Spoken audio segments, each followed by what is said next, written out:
अप्रैल का महीना 2026 में ये घटना मध्य प्रदेश के मंदसौर जिले को हिलाकर रख दिया।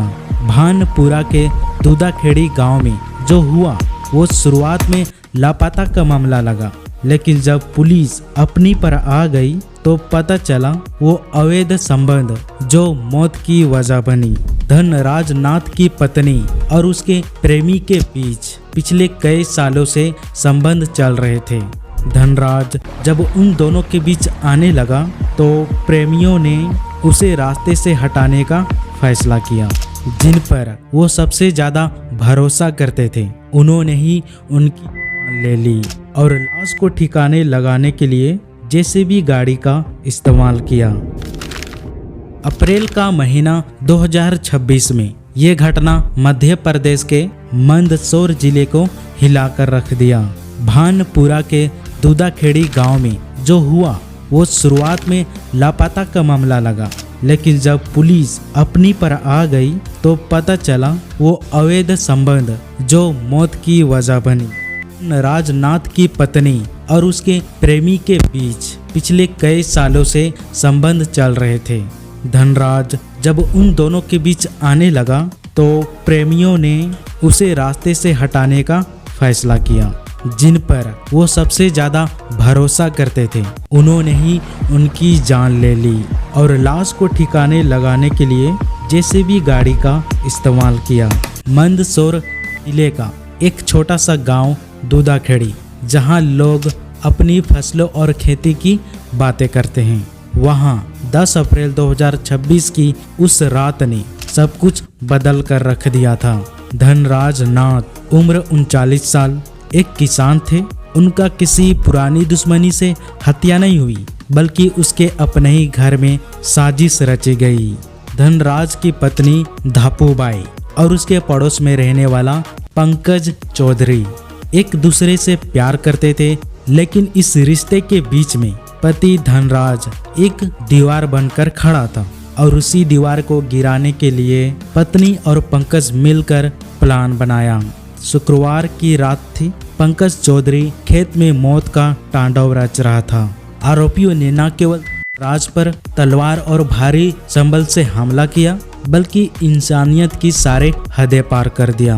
उन्होंने सबूत मिटाने के लिए डीजल का यूज किया और चौंकाने वाली बात यह थी कि लाश को ठिकाने लगाने के लिए एक जेसीबी गाड़ी का सहारा लिया था।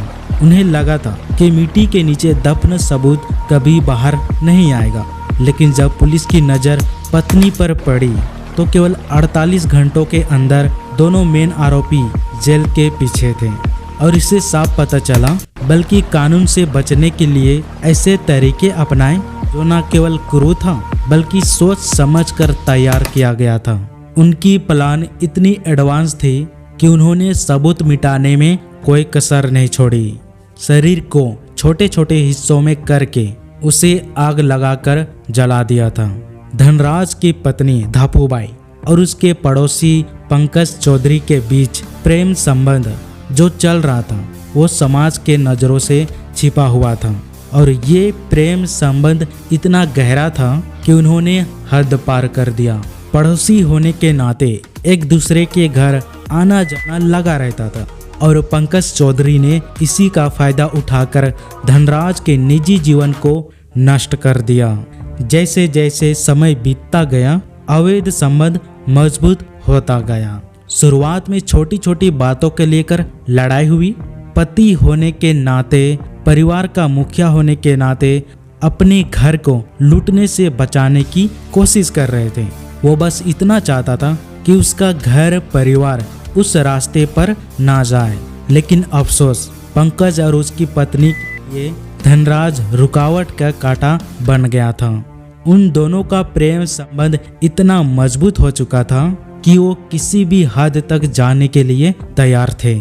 आरोपी पंकज उस रात के अंधेरे में एक ऐसी साजिश की गई थी जिसकी कल्पना धनराज कभी सपने में भी नहीं सोचा होगा। पंकज चौधरी, जिसे पूरे गांव, समाज के लोग धनराज का दोस्त और पड़ोसी मानते थे, लेकिन वो अंदर ही अंदर हत्या की साजिश बना चुका था।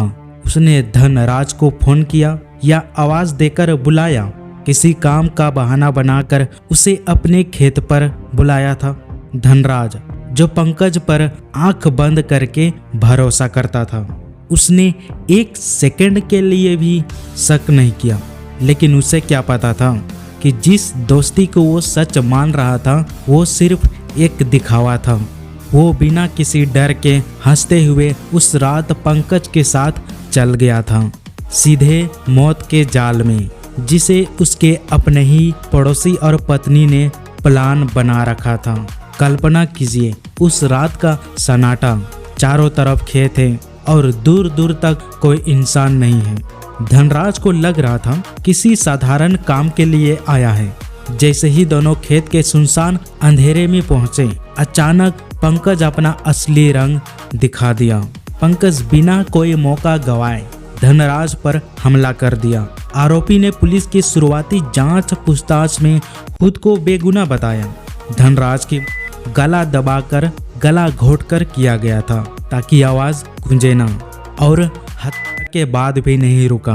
उसने सबूत मिटाने के लिए तलवार और भारी संबल का यूज किया था। फिर उसने शरीर के टुकड़े टुकड़े करके वो पास के एक लोकल पेट्रोल पंप से लगभग 4-5 लीटर डीजल लेकर लाश के टुकड़ों को आग लगाकर जला दिया। पंकज सबूत मिटाने की कोशिश तो बहुत किया, मगर सब कुछ मिटा नहीं सका। पूरी तरह जल नहीं पाया था। जब पुलिस और फोरेंसिक टीम मौके पर पहुंची तो उन्हें शरीर के टुकड़े मिले। हत्या के अगले दिन जब सुबह होती है तो गांव में चहल पहल होने लगी। लोग अपने काम में लगे हैं और इसी बीच पंकज अपने खेत पर जेसीबी गाड़ी को बुलाता है। किसी को शक न हो इसलिए वो बड़ी सफाई से झूठ बोलता है कि उसे खेत में किसी काम के लिए या शायद कोई गाढ़ा खोदने के लिए, और फिर पंकज के कहने पर जेसीबी ड्राइवर काम शुरू कर देता है। पंकज ने गड्ढा ठीक उसी जगह करवाया जहां उसने लाश के आधे जले हिस्से को एक बोरे में भरकर छुपाकर रखा था। जेसीबी का यूज करना और उसी जगह पर उसकी 2 बड़ी चाल थी। पहली चाल, वो जानता था कि अगर गड्ढा कम होगा तो कुछ दिनों के बाद लाश की बदबू बाहर आने लगेगी, इसलिए जेसीबी गाड़ी का यूज किया था।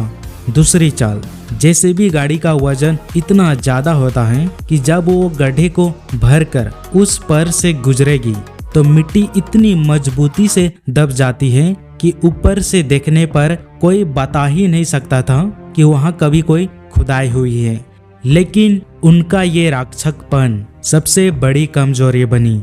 पुलिस ने बहुत ही बारीकी से जांच की। फोरेंसिक टीम ने भी हार नहीं मानी और उन्होंने शरीर के बाकी हिस्सों को कब्जे में ले लेते हैं। आरोपी के कॉल रिकॉर्ड से, फोन लोकेशन से पुलिस को सीधे उस खेत तक पहुंचा दिया जहां जेसीबी गाड़ी चली थी। उनकी खुद की लोकेशन नहीं, उनकी झूठी बयान की पोल खोल दी। धनराज के घर वालों की चिंता बढ़ने लगती है। वो हर जगह ढूंढते हैं, हर गली, हर रिश्तेदारों के यहाँ फोन करके पूछते हैं, लेकिन कुछ पता नहीं चलता है। और फिर पत्नी नहीं, पुलिस को जाकर बताती है कि उनका पति लापता है और उसकी FIR दर्ज करवाई। ये पत्नी और पंकज की एक सोची समझी कोशिश थी। वो चाहते थे पुलिस की नज़रों में बेगुनाह दिखे, मगर पुलिस की नज़रों से बच नहीं पाते हैं। और फिर पंकज ने पुलिस को उस जगह पर ले जाता है जहां उसने धनराज को ठिकाना लगाया था। और जैसे जैसे मिट्टी हटाने लगे, शरीर के वो हिस्से मिले जो पूरी तरह से पहचान में नहीं आ रहा था।